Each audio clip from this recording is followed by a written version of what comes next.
सभी को नमस्कार। मैं इंदिरा सैनी आज की कक्षा में आप सभी का स्वागत करती हूँ। आज हम स्नातक प्रथम वर्ष के लिए भक्ति काव्य के अंतर्गत तुलसीदास के द्वारा रचित कवितावली के पद पढ़ेंगे। पूर्व की कक्षा में भी हमने तुलसीदास द्वारा रचित कवितावली के कुछ पद पढ़े थे, जिनमें हमने वन में जाते समय जो सीता जी हैं उनकी थकान, व्याकुलता तथा श्री राम के सौंदर्य आदि के बारे में पढ़ा था। आज हम उनसे आगे का अंश पढ़ेंगे। बनिता बनी श्यामल गोर के बीच, बिलोकहु रे सखी मोही सी हवे।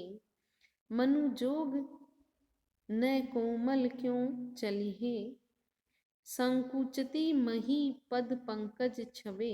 तुलसी सुनी ग्राम बधु बीथकी, पुलकी तन ओ चले लोचन चवे। सब भांति मनोहर मोहन रूप, अनूप हैं भूप के बालक द्वे।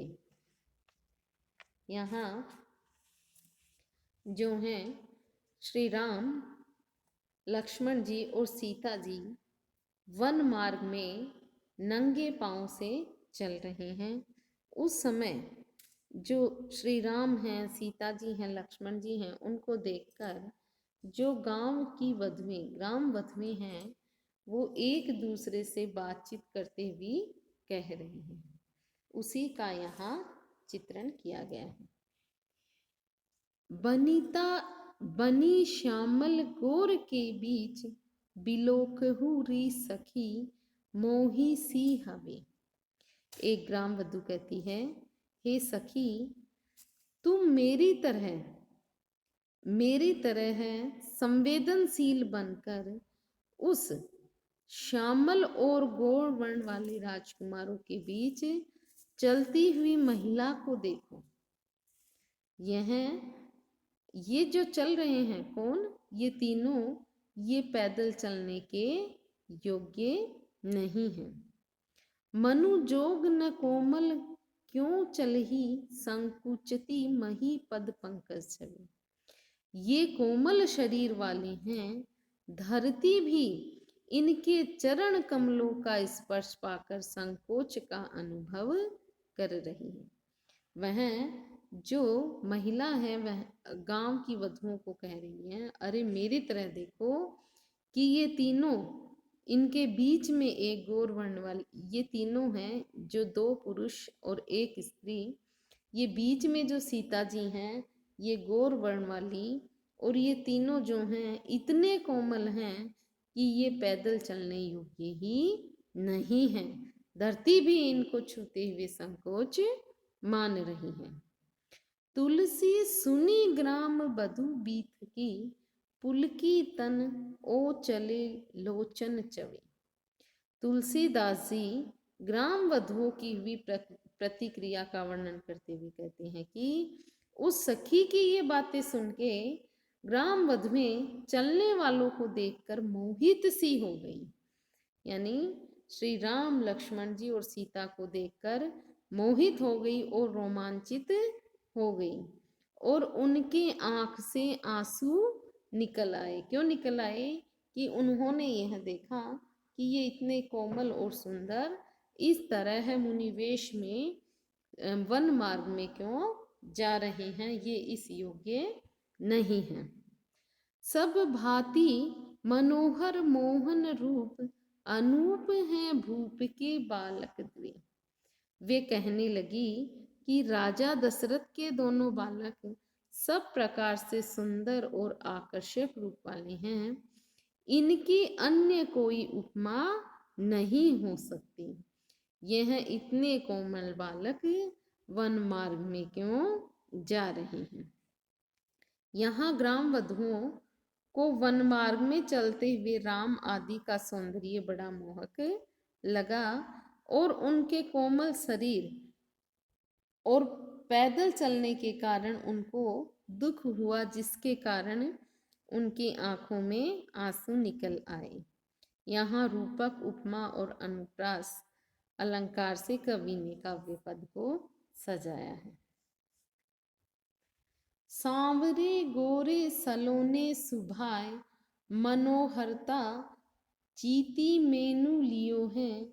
बान कमान निशंग कसे, सिर सोहे जटा मुनि बेशु कियो है।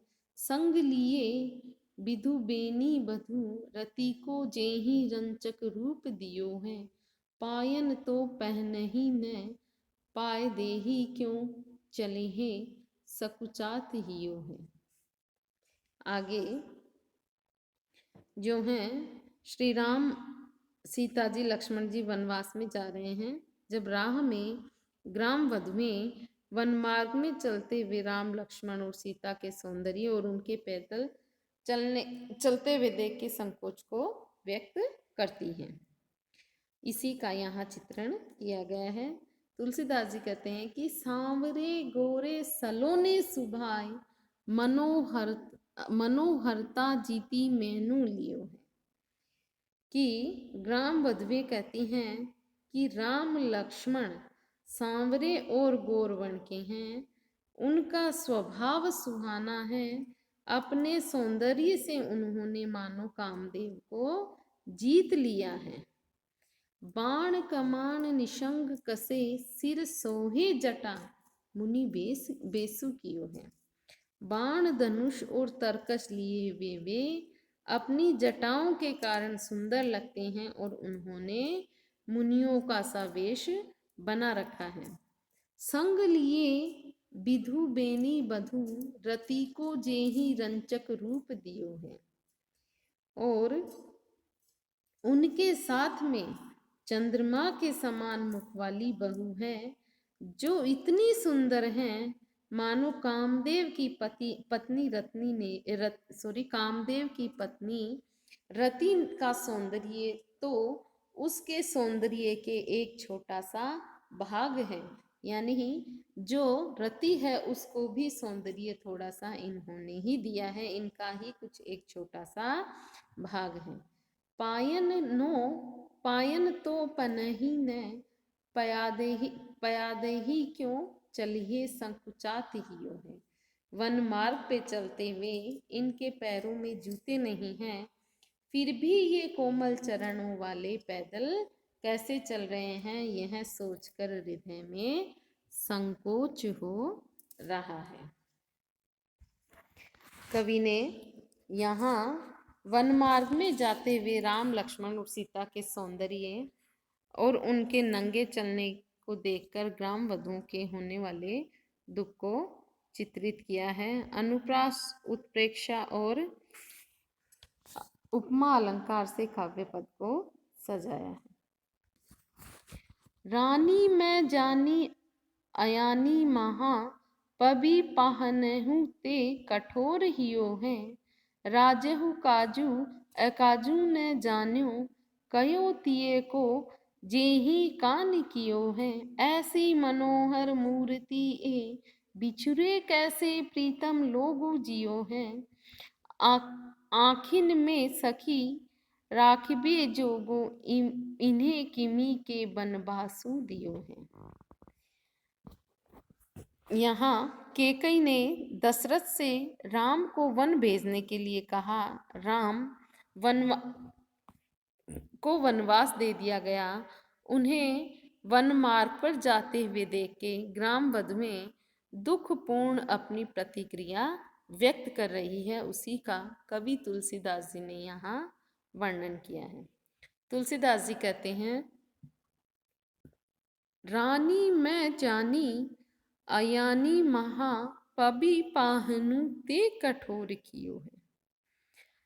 तुलसीदास जी वर्णन करते हुए कहते हैं कि वन मार्ग में श्री राम लक्ष्मण एवं सीता जी को देखकर ग्राम वधुएं कहने लगी कि मुझे तो रानी कैकेयी बहुत ही अज्ञानी लगती है। उनका हृदय तो इंद्र के अस्त्र वज्र और पत्थर से भी अधिक कठोर है। यानी रानी कैकेयी है, उनका हृदय है वह पत्थर और वज्र से भी अधिक कठोर है, वह अज्ञानी है। क्यों है? राजहु काजू अकाजू ने जान्यो। तिये को जेहि कान कियो है। राजा दशरथ ने तो कौन सा कार्य करने योग्य है और कौन सा करने योग्य नहीं है, यह भी उन्होंने नहीं सोचा। बस केवल तिये को जेहि कान कियो है। उनकी पत्नी जो केकई हैं, उन्होंने जो कहा उनका कहना मानकर वैसा ही किया है। अर्थात राजा दशरथ में भी विवेक बुद्धि की कमी है। उन्होंने रानी केकई की ऐसी बात मान ली। उन्होंने अपने विवेक से यह नहीं सोचा कि यह कार्य करने योग्य है या नहीं है। इस तरह की चर्चा कौन कर रही हैं? गांव की वधुएं। ऐसी मनोहर मूर्ति ए बिछुरे कैसे प्रीतम लोगु जियो हैं। आगे वह कह रही हैं कि ऐसी सुंदर मूर्तियों से बिछुड़ने पर प्रिय लोग भला कैसे जीवित रहेंगे। अर्थात ये बहुत सुंदर हैं, जिनके ये प्रिय हैं वे इनसे अलग होके कैसे जीवित रह पाएंगे। उन्हें तो इनके विच्छोह का बहुत बड़ा दुख होगा। ये इनके प्रियजन इनसे बिछुड़कर कैसे जी सकेंगे, क्योंकि ये तो ऐसे ही देखने में ही मोहित करने वाले हैं, जबकि अपने प्रियजन के तो ये जो प्रिय हैं तो उनके बिना ये कैसे जिएंगे। आखिन में सखी राखिबे जोहू इमे इन्हें किमी के बनवासु दियो हैं। हे सखी, ये वन भेजने के योग्य नहीं है। ये तो ये तो आँखों में बसाने के योग्य हैं। इनको वनवास क्यों दिया है? इन्हें वनवास जैसा कष्ट नहीं देना चाहिए। इन्हें तो अपनी आँखों में और हृदय में बसाना चाहिए। ऐसे मनोहर मूर्ति ये तीनों लग रहे हैं। इनको राजा दशरथ ने वनवास देकर समझदारी का काम नहीं किया, और केकई तो है वह पत्थर और वज्र से भी अधिक कठोर हो गई हैं। यहाँ कवि तुलसीदास जी की भावुकता और हृदयता का हमें पता चलता है। ग्राम वधुओं की सहानुभूति की भावनाओं को व्यक्त किया है। अनुप्रास, यमक आदि अलंकारों से काव्य पंक्ति को सजाया है। आज की कक्षा में हम इतना ही पढ़ेंगे। इसके आगे का अंश हम अगली कक्षा में पढ़ेंगे। धन्यवाद।